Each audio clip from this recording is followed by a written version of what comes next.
Hello viewers, நம்ம இந்த வீடியோவில் ஃப்ளட்டரை பற்றி பார்க்க போகிறோம். ஸோ ஃப்ளட்டருங்கிறது பார்த்திங்கன்னா நம்ம cross platform mobile application development. So இப்போ லாக்டவுனுக்கு பதில் அப்புறம் பார்த்திங்கன்னா எல்லாருமே என்ன பண்ணிக்கிறாங்கன்னா மொபைல் அப்ளிகேஷனுக்கு மூவ் ஆக ஆரம்பிச்சிட்டாங்க. ஸோ இப்போ மொபைல் அப்ளிகேஷனில் மூவ் ஆகும்போது நமக்கு என்னென்ன டெக்னாலஜிலாம் டெவலப்மெண்ட் இருக்குதுன்னு பார்த்தீங்கன்னா நேட்டிவ்னா இந்த ஆண்ட்ராய்டு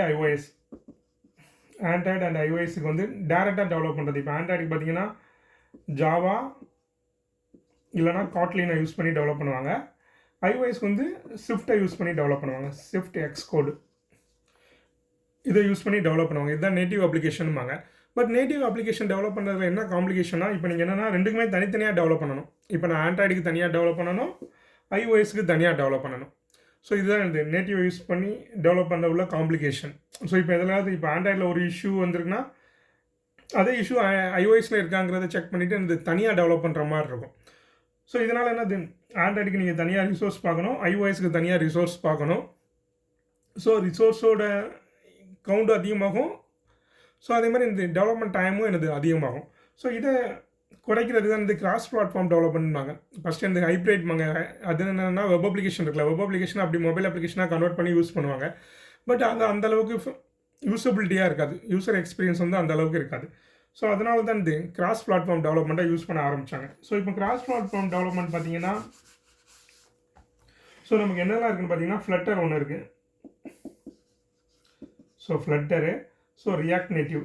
இப்போ ஃப்ளட்டர் வந்து கூகுளோடது, ரியாக்ட் நேட்டிவ் வந்து ஃபேஸ்புக்கோடது, ஸோ மைக்ரோசாஃப்டோட ஜாம்ரின். ஸோ இந்த மூணுமே யூஸ் பண்ணி என்ன பண்ணிக்கலாம்னா நீங்கள் ஆண்ட்ராய்டு அண்ட் ஐஓஎஸ் ரெண்டுக்கும் சேர்த்தே நீங்கள் இந்த அப்ளிகேஷன் டெவலப் பண்ணிக்க முடியும். ஸோ இப்போ நீ ரியாக்ட் நேட்டிவ் யாருக்குன்னா, இப்போ ஆல்ரெடி நீங்கள் ஜாவா பேக்ரவுண்ட்லேருந்து வரீங்கன்னா நீங்கள் டேரெக்டாக என்ன பண்ணிக்கலாம்னா ரியாக்ட் நேட்டிவ் படிக்க ஆரம்பிச்சிடலாம். ஏன்னா இது வந்து உங்களுக்கு ஈஸியாக இருக்கும். ஜாவா ஸ்கிரிப்டோட பேக்ரவுண்ட்லேருந்து வரீங்கன்னா ரியாக்ட் நேட்டிவ் உங்களுக்கு ஈஸியாக இருக்கும்.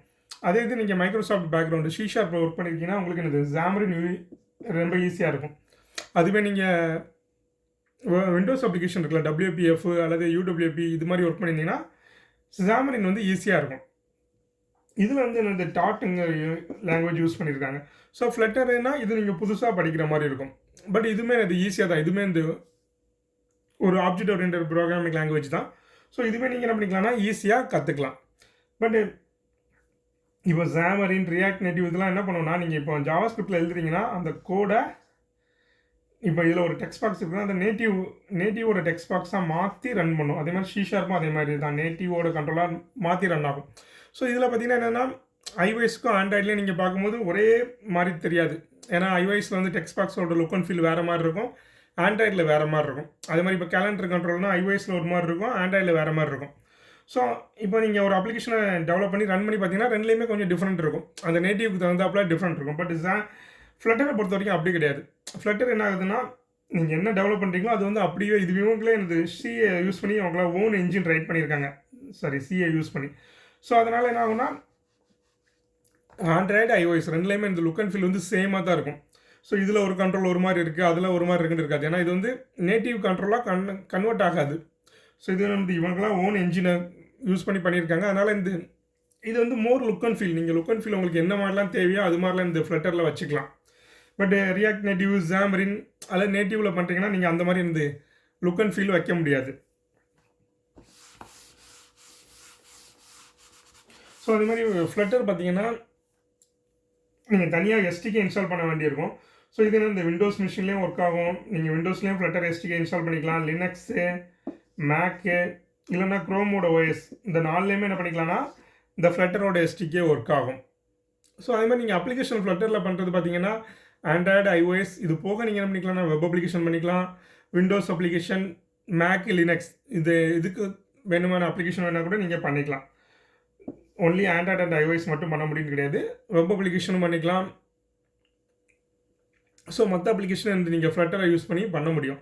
ஸோ இதுக்கு வந்து டெவலப்மெண்ட் என்வாயர்மெண்ட், ஸோ என்ன மாதிரி டெவலப்மெண்ட் யூஸ் பண்ணுவாங்கன்னு பார்த்தீங்கன்னா இதுக்கு வந்து VS கோடு யூஸ் பண்ணுவாங்க. VS கோடை யூஸ் பண்ணி நீங்கள் என்ன டெவலப் பண்ணிக்கலாம். இல்லைனா ஆண்ட்ராய்ட் ஸ்டுடியோ இருக்குல்ல, ஆண்ட்ராய்ட் ஸ்டுடியோ யூஸ் பண்ணி நீங்கள் டெவலப் பண்ணிக்கலாம். இப்போ VS கோடு, ஆண்ட்ராய்ட் ஸ்டுடியோலாம் இதுக்கு தேவையான இந்த பிளக்கின் நீங்கள் வந்து இன்ஸ்டால் பண்ணிக்கிற மாதிரி இருக்கும். அதே மாதிரி IntelliJ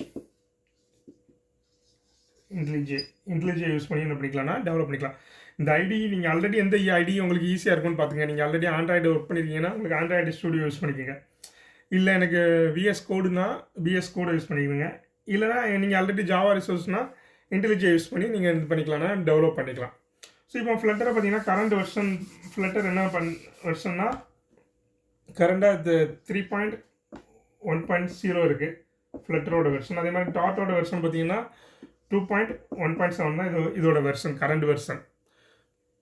ஸோ இதுலேருந்து இப்போ வர வர என்ன பண்ணுங்க, நிறைய ஃபீச்சர்ஸ் வந்து வர வர ஆட் பண்ணிக்கிட்டே தான் இருக்கிறாங்க. அதே மாதிரி இது இந்த ஃப்ளட்டர் வந்து ஒரு ஓப்பன் சோர்ஸ் சாஃப்ட்வேர். ஸோ இது வந்து ஃப்ரீ தான். ஸோ நீங்கள் என்ன மாதிரி ப்ராஜெக்ட்னாலும் என்ன பண்ணிக்கலாம்னா இதை யூஸ் பண்ணி நீங்கள் ஈஸியாக பண்ணிக்கலாம். அதே மாதிரி இதில் வந்து இந்த ஃப்ளட்டர் வந்து ஹாட் ரீலோடிங் இருக்குது.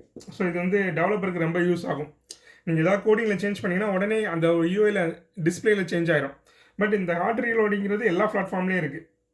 ஃப்ளட்டரில் மட்டும் இல்லை, ரியாக்ட் நேட்டிவ்லையும் இது ஒர்க் ஆகுது, அதே மாதிரி ஜாமரின்லேயும் இருக்குது. ஸோ எல்லா பிளாட்ஃபார்ம்லேயும் இந்த ஹாட் ரீலோடிங்கிறது நமக்கு இருக்குது. அதே மாதிரி இதில் கேமிங்க்கு டூல் கிட்லாம் ரிலீஸ் பண்ணியிருக்காங்க. ஸோ அதனால் ஃப்ளட்டர் 3.0 வந்து கேமிங் டூல் கிட்டும் ரிலீஸ் பண்ணியிருக்காங்க. நீங்கள் அதை யூஸ் பண்ணி என்ன பண்ணிக்கலாம்னா ஏதாவது கேம்ஸ் டெவலப் பண்ணால் கூட ஈஸியாக டெவலப் பண்ணிக்கலாம்.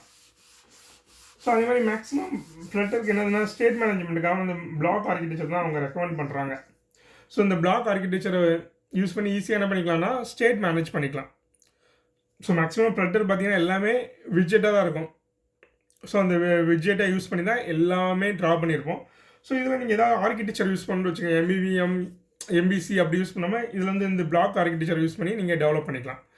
ஸோ நமக்கு நெக்ஸ்ட் கண்டினியூஸாக என்ன பண்ணலாம்னா ஃப்ளட்டரை யூஸ் பண்ணி எப்படி அப்ளிகேஷன் டெவலப் பண்ணுறது, ஃபஸ்ட்டு அந்த டாக் லாங்குவேஜ் என்னது, அதில் ஊப்ஸ் கான்செப்ட்லாம் எப்படி அப்ளை பண்ணுறது, அதே மாதிரி ஃப்ளட்டர் அப்ளிகேஷனில் ஒவ்வொரு ஃபீச்சர் இப்போ ஸ்டார்டிங்லேருந்து எண்டிங் வரைக்கும் எப்படி ஒரு அப்ளிகேஷன் டெவலப் பண்ணுறது, ஒரு சாம்பிள் ப்ராஜெக்ட் எல்லாமே என்ன பண்ணலாம்னா நம்ம கம்மிங் வீடியோவில் பார்க்கலாம்.